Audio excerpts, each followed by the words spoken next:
Hello and welcome back to another video on Her Princess Nook. Today we're doing an August reading wrap up. I think this was a really good reading month. I tried out some new genres, mainly fantasy, and I ended this month on a good high. But first, let's have a look at my stats.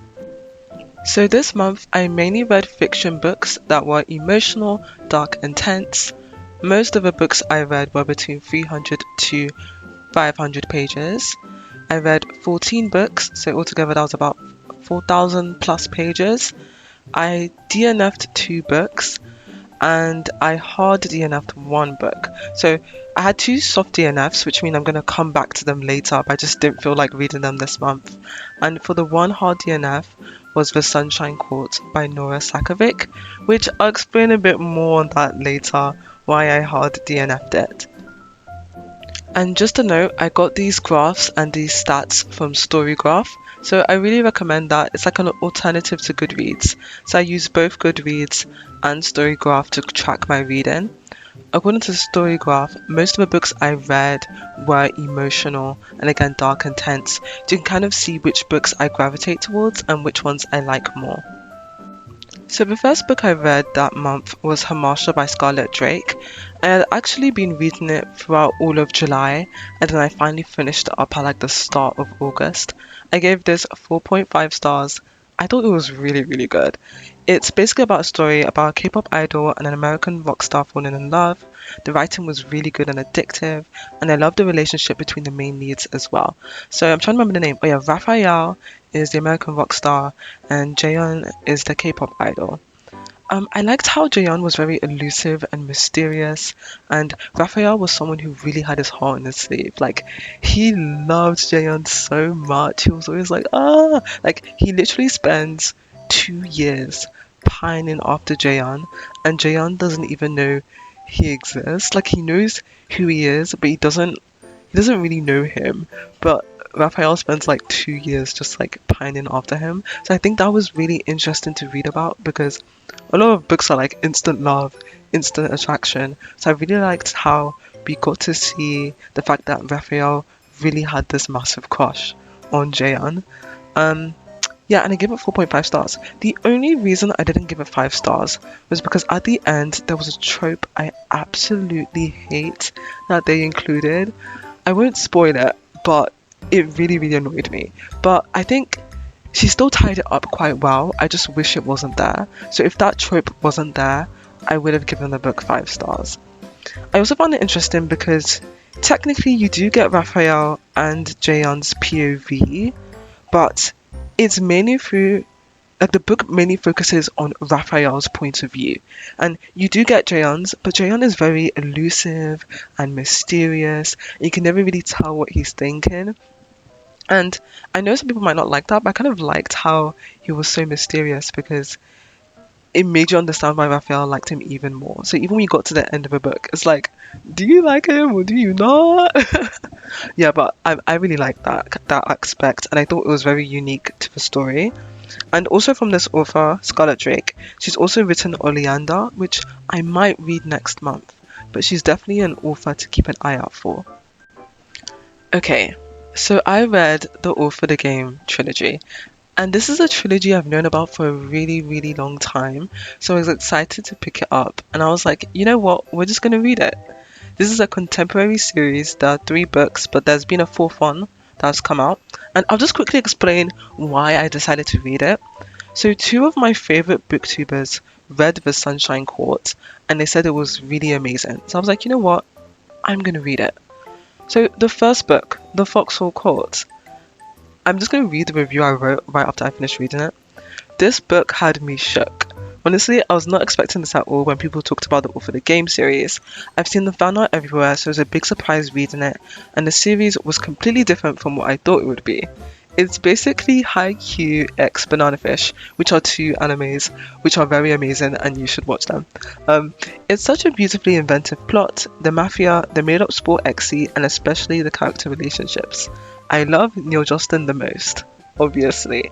I definitely don't know how I feel about Andrew. Oh my gosh, okay.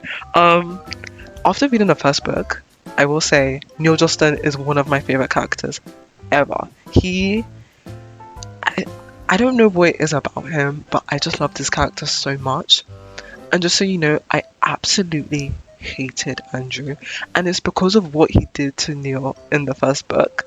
And even though, like, I think Neil's forgiven him, I've never fully forgiven Andrew for what he did. Because, like, even if, okay, this is a bit of a spoiler, but not really, but, like, even if you're gonna do such a thing, why would you do that specifically? Like, I could never get over it, and everyone just acts like it's fine, and I'm like, no, it's not fine. Like, the only reason I like Andrew is because Neil likes Andrew. But if Neil didn't like Andrew, I would hate Andrew, and I still do hate Andrew, but I like Andrew and Neil together. Does that make sense? Okay, so for the Raven King, I said this was crazy. Okay, so there's something Neil does that gets on my nerves. He's on the run and hiding his identity, and when he antagonizes Rico, the very person who can mess up his life. I just don't understand why he keeps on doing it. I still love Neil, but seriously, he scares me. Also, Andrew, I wasn't sure how I felt about him. And Andrew basically. Oh, wait, this is kind of a spoiler. Oh, yeah. Dan X Matt, also my true OTP. So I'm just reading my review and I'm like, what am I even talking about? Who's Daniel and Matt? Oh! Danielle and Matt on my OTP. Oh, okay. Sorry, it's been a couple of weeks since I've read this, so I was like, who are they? Danielle and Matt are two characters and they're in a relationship, and their relationship is really, really beautiful. Like, I just really like that as well. I thought the Raven King was even better than the Foxhole Court. Again, and this is like with the whole series, there will be an extremely traumatic event, and then they would play Xe. Then there would be another extremely traumatic event, and then they would play Xe again. And that just doesn't, like, it was a lot. It was really a lot to, like, handle. It made it really interesting though. That's for sure. Like, I'm not gonna say it's not interesting. It's so interesting. But it did give me whiplash. So my review for The King's Men is simply, I am shook. No words. I love Neil Jostin real bad. uh, yeah. Okay, and then my review for The Sunshine Court, I said, I have soft DNF'd this book. It's not that it's bad, it's just a lot to deal with. I missed Neil and Andrew so much, and I'm having a hard time connecting with Jeremy and John. I also wish Jeremy didn't have trauma as well, because I think it's too much, because John has all the traumas in the world, like, on him, and so it's kind of overwhelming to read. I said that when I'm in a better headspace, I might go back and finish off The Sunshine Court, but it's time I've said goodbye to these stories. So overall for the Foxhole Court, I can't give this series a rating, not because it's bad, but because I don't know how to put it into words. Like, I love Neil, the character, so much, and I love the sport Xe, and I love the Fox's relationship. So that's like a 5-star. I don't love a lot of the traumatic events that happened. Some of them I felt were a bit over the top. And, like, I don't know what star to give that. And also, I don't know how I feel about Andrew. Like, Neil and Andrew's relationship is 5-star, but Andrew's a 1-star for me. So it's like, what rating do I give this series? That's why it's such a big point of contention. But I do recommend reading it. It's like the relationship between the characters are beautiful. The sport they play Xe is so much fun. Like, I thought I would hate the sport, but I really, really liked it. So yeah, I definitely think I might reread them, like, maybe a few years from now. And I really feel like the books have big rereadability. Like, you can reread them and probably enjoy them even more because you know where the story is going, and you'd be able to spot things. Like, for example, the way in which Neil and Andrew interact before they get together. But yeah, that's my review for the All for the Game trilogy. I then read Yuri and the Yeti. I thought it was very cute. I don't really have much more to say apart from that. And I think it was the perfect book to read after the intense All for the Game trilogy. I just needed something cute and fun. I think it's basically this guy who falls in love with a Yeti. And it was so short, like, I think it was like 150 pages. It was really short. Yeah, it was cute. I then read The Alpha's Dragon Tiger by Hawk Oakley. This book wasn't good. It wasn't good. I think the writing was okay. Like, there's nothing to write home about. But um, I think at that point I wanted to read something that was like amazing. Like because the author of the game, it was almost there for me, but I still wasn't sure how I felt about it. And I at this point I think I wanted to read like some proper fantasy. I thought their relationship in this book went very quick. The writing was kind of juvenile. There was a suit scene, which is really weird. I'm not going to elaborate on that. I'm not going to elaborate on it, but it was weird. Yeah, because it basically is about this like dating show, but like it was instant attraction because the main character, I forgot his name, but he saw like the guy in the picture and he was like, oh yeah, I'm gonna marry him. So that was really boring. I mean, not marry, not marry, like mate him, whatever. But that was really boring because if they were already because they were already together in the beginning anyways, so there was no push and pull. Yeah, and the thing is, this is a series, so I thought I was going to read all the books in a series, but I didn't like the first one, so it's very likely I won't be reading the rest. But it might be for you, it just wasn't for me. Then I read The Lost Story by Meg Shaffer. This was recommended to me by a YouTuber called Darling Desi. She has amazing book recs. Like, if you want whimsical, like fantasy, fairy kind of recommendations, I definitely recommend her channel because I love all the books that she recommends. And she recommended this one and she was like crying over it and stuff. So I was like, okay, I'm gonna love this.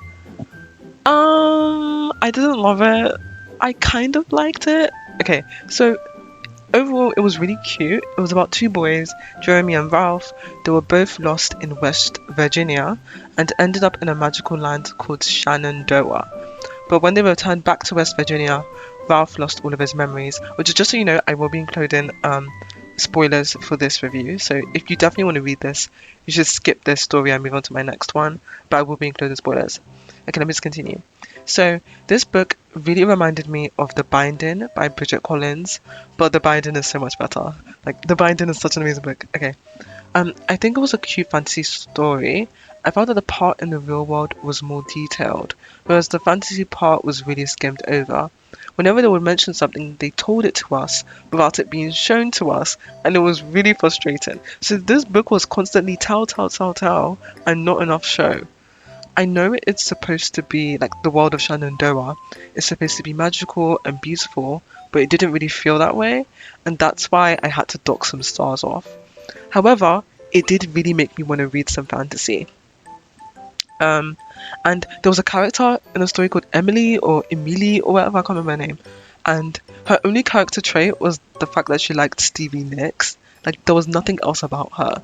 Whereas Jeremy and Ralph had such, like, you could tell they had stronger personalities. So I was kind of wondering, I don't even understand why Emily is here in the first place.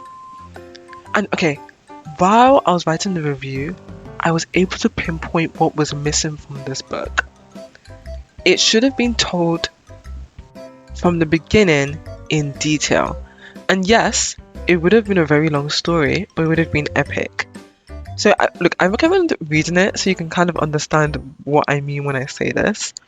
But the book would have been better if they started from the actual minute Jeremy and Ralph meet, with a day where everything went wrong, then in detail what it was like when they ended up lost. So, how they met Queen Skya, all of the things that happened whilst they were in Shenandoah, then them going back to West Virginia. Then you can have a 15-year time skip and then include the events of this novel. If the author did that, this book would have been a 10 out of 10. In fact, it would have been like a 6-star book. I think I demoted it to 3 stars because after I finished reading it, I gave it 3.5.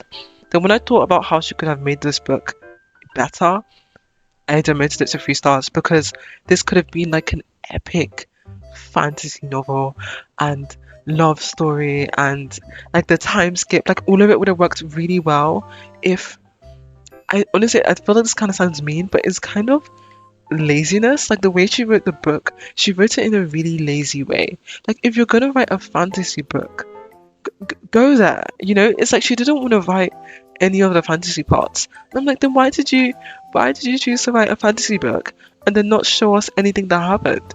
So it was just disappointing because It had so much potential, and it just like it almost makes me want to write a fanfic of it and just like write it all over again from the beginning. I'm not gonna do that, but I'd like it if somebody did. So if you ever want something to do, why don't you rewrite the story?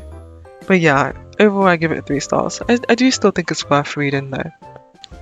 So I then picked up The Will of a Many by James Islington, and this is a fantasy, and I was really craving a proper fantasy story after the mess that was The Lost Story.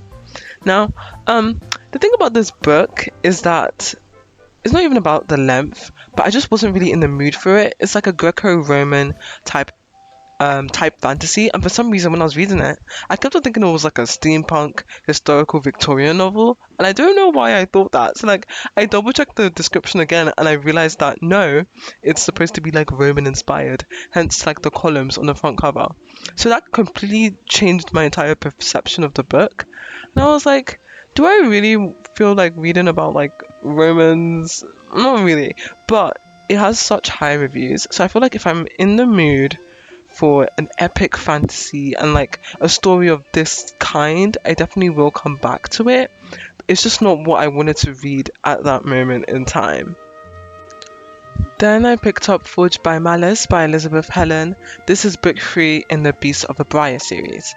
Now, I will say about this series, book 1, Bonded by Thorns, is really, really good. I absolutely loved book 1. Like, I think I gave it like 4 or 5 stars because I loved it so much.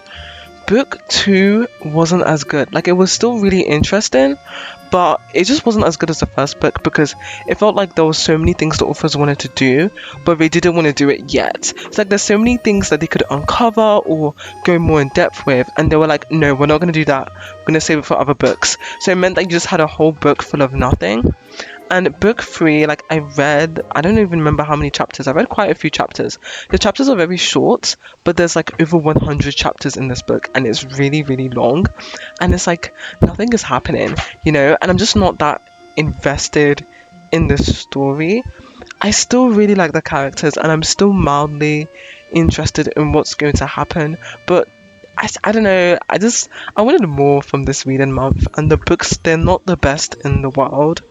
I do still recommend them, but it's not a masterpiece by any means. I then read The Crimson Halo by Daniel May. This was brilliant. Okay, it was about a vampire called Seth who falls in love with a human called Drew, and hijinks and hilarities ensue. The book was also a little scary, and I was personally surprised by how clever and funny the writing was. Like, I was definitely chuckling while reading it. However, it was very short, and I felt like the author had the capacity to write something incredible and then just was holding themselves back. Like, this could have been an epic novel. It's the same issue I had with The Lost Story, where there's all this potential, but they just don't want to go there. Like, they kind of get lazy with the writing, they end the story early, there's so many unfinished questions. The romance between Drew and Seth was very unrealized. Like, it just wasn't completed, you know? And so that's why I had to give it 3.75 stars. It has the potential to be a 5-star book if reworked, made longer, and, you know, a more clearer plot thread. But it was a good read, you know, and I definitely give that for that. And I definitely will check out his other reads, maybe, if I'm in the mood. Maybe not, but I definitely think it's an author to watch out for, because I do think he might end up writing something amazing, if he hasn't already. Then I read Seasons Change by Kate Neri, and this was a 5-star for me. Like, I had read a lot of mediocre books back to back, so I was feeling a little bit, you know, I didn't really know what to do with myself. And I picked this one up on a whim, and it's like, I was going to read the review I wrote straight after I read it. I said, well, that was a masterpiece. Oh my goodness, I'm emotional. It's a story about Oli and Benji, 2 hockey stars who fall in love. Obviously, it was more complicated than that, but it had everything I love.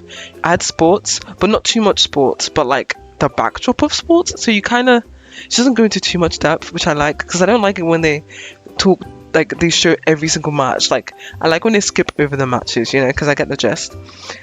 They're roommates, amazing character development, and the most beautiful slow burn in the world. It was done so well, and I thought the book was perfect. I noticed some reviews that rated it lower were because they didn't like slow burn. So if you're not a fan of slow burn, you won't like this one. But I love a good slow burn. I love when they take their time. And this book was that for me. It was just, I'm just thinking about it again, it was just perfect, and it's what I really wanted to read at that point. So I thought, okay, let me pick up a few more contemporary romances, but they weren't really that good. Like the first one I picked up was Mary and Mr. Majestic, and it was cute. It was cute. That was it. It's basically like two people, they have like a Vegas wedding, but like they don't remember it, and blah blah blah, and then they're like, oh, we're gonna divorce, but of course they don't divorce. It was fine. And I also read Beautifully Devoted by Michelle Leonard. This was also fine. Like I genuinely cannot remember what even happened. Yeah, I don't remember what happened in this one. And I think this is the problem I have with contemporary romances, because like I always feel like I want to read them, but not that many books. They scratch that itch for me. Like they cover everything that I want to see in that book. So Seasons Change by Kate Nari, for example, that happens maybe once every like 3 months. I'll stumble upon a really good contemporary romance, but most of them are like 3 stars. If I'm being generous, 4 stars.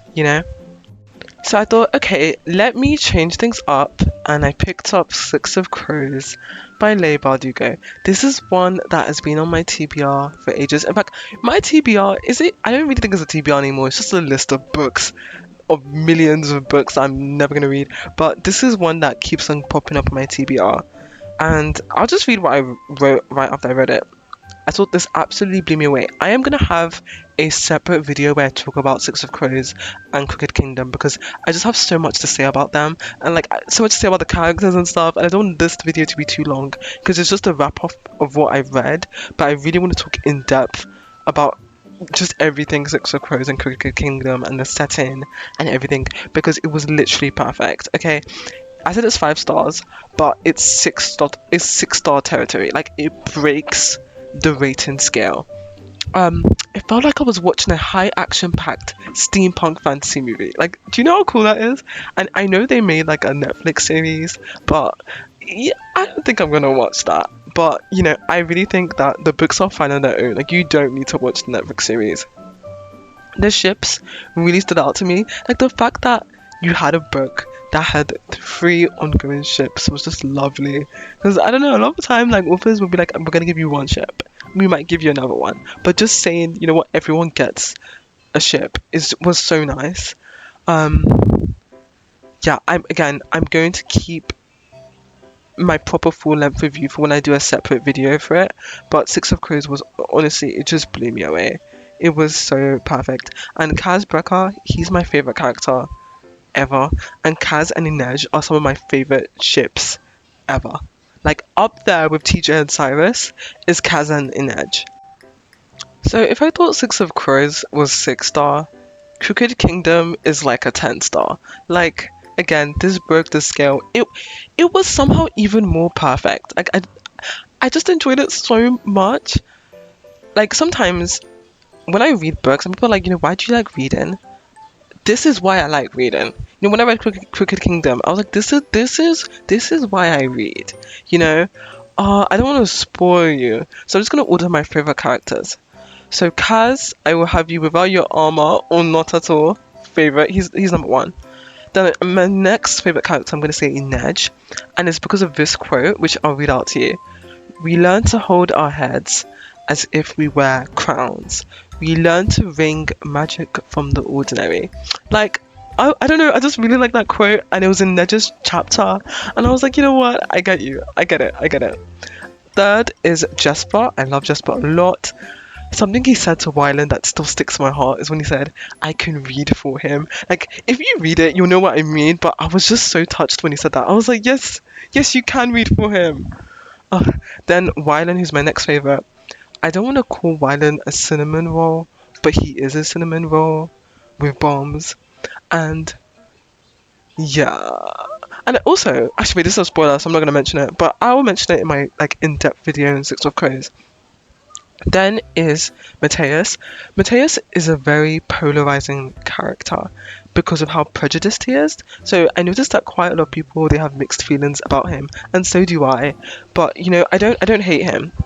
And then Nina is my least favorite. I don't know why, but I just felt like something was off about her, and she's very headstrong, but in an off-putting way. Like, I don't dislike her or anything, but something is off about her, but I just don't know what it is. Yeah, again, in the in-depth video I'm gonna do about it, there are so many things I want to talk about as to why I feel that way about Nina, but this is just like a little taste. But yeah, overall, this is a 6-star series for me. Literally perfect. And this is the last book I read in August. So, I read a lot of duds, and then I picked up Six of Crows.